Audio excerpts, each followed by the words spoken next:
Hi there and welcome to Gaining Vision. I'm Melanie. Have you subscribed to the channel yet? If not, take a second, hit subscribe, and let's get started. And of course, please don't forget to like and share. A couple videos ago, we talked about primary emotions. I wanted to go a little bit deeper and start to talk a bit more about what happens as primary emotions evolve into secondary emotions. So we talked about happiness and sadness, surprise, fear, all of those. So after the initial reaction, the primary emotion we feel, they start to evolve and emotions turn into things like contentment, absolute fear, anger, and even disappointment, depression, and so on. And I've really been reading a lot about something called emotional intelligence. And I'm sure we've all heard about that term. But that is really becoming aware of your emotions and the reasons behind them. So, for example, I'm going to use COVID-19 as my example. We all felt the fear, of course, of the unknown, the fear of this virus that was killing people. And automatically that led to anxiety and nervousness and a lot of us not leaving our house for a while. As time evolved, perhaps your sleep was affected. I know mine was. And also you're probably a little bit tense, maybe snapping at one another when you're in home with the same people all the time. These are side effects and physical manifest of emotions. Your stomach might get upset, and that's nerves. And all of these things are underlying side effects, let's say, of the emotions we're feeling. So that's COVID. We know that that's happening now, so we're well aware of that. And we can kind of identify what may trigger us. So watching the news all the time or listening to people talk about their fears and concerns about COVID. Or maybe it's a hands-on experience of you having COVID or having a loved one who's passed away from it. So you get it and you know the emotions that are intertwined with that.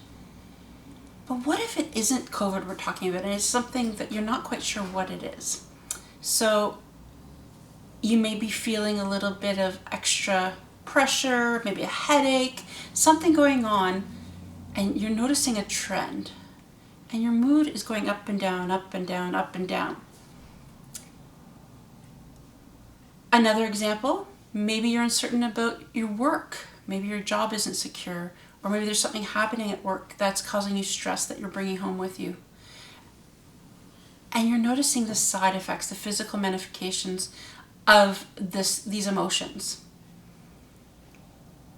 It's hard to tell what exactly pinpointed it is until we actually identify it. So sometimes we need to take a step back and look at the situation and go, okay, for the last week I've been feeling these side effects and this is what's happened. This is kind of the cause of it. And I guess this could be related to sadness or anger or frustration or fear, whatever that emotion is. So sometimes you have to dig deep and really be aware of yourself and your reactions. Think about surprise. So if you were to be surprised by somebody that you really liked, like a friend you hadn't seen in forever, initial surprise would be like, oh my gosh, that sense of, oh my goodness, I'm shocked. But then you would have happiness because you'd see somebody that you haven't seen in a long time and you enjoy that person. So the initial primary feeling or emotion is surprise, and then it evolves into happiness. Now the same thing could be said if you're surprised by somebody you're not looking forward to seeing. So it could be the initial surprise and then you see the person in disappointment, anger, frustration, or fear. So secondary emotions are also important to understand because once we start to realize where these emotions are stemming from, we can then have control over our reactions. So let's say you're going into a meeting and you notice before all of these meetings at work, you're getting really frustrated. You're getting annoyed by everybody around you. you're going to take that emotion into that meeting. And if you're leading that meeting, it's going to emulate to all the other people in the meeting, and they're going to also react in that way. So our emotions affect other people, and other people's emotions affect us. So if you know that you're frustrated about having to go to this meeting, you may want to take a few minute break, take a deep breath, try to figure out what is causing that frustration. Maybe it's because the timeline on the project is unrealistic, whatever it may be.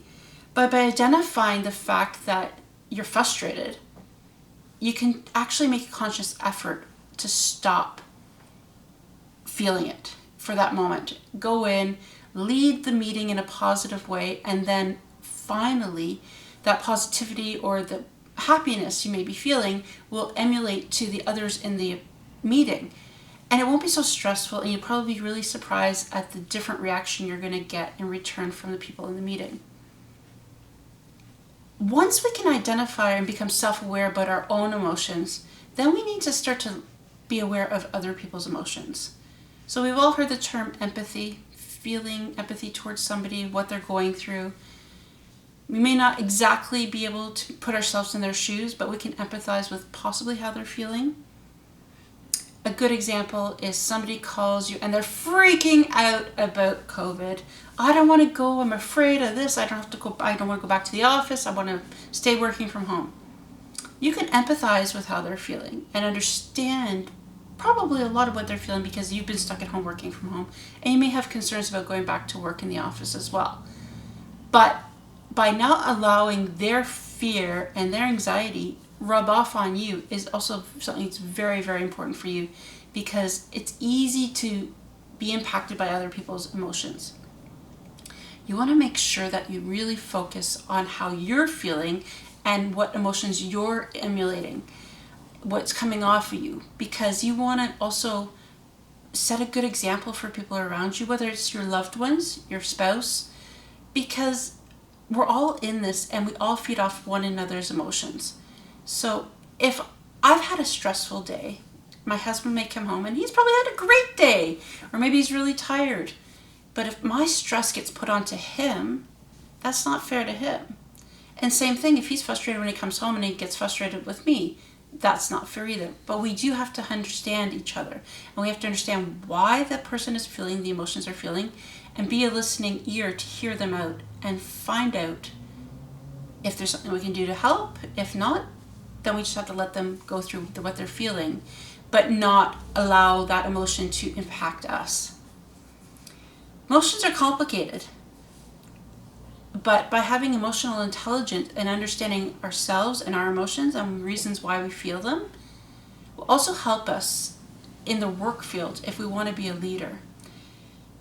As a leader, we want to do what's right for the company, the organization, or our employees.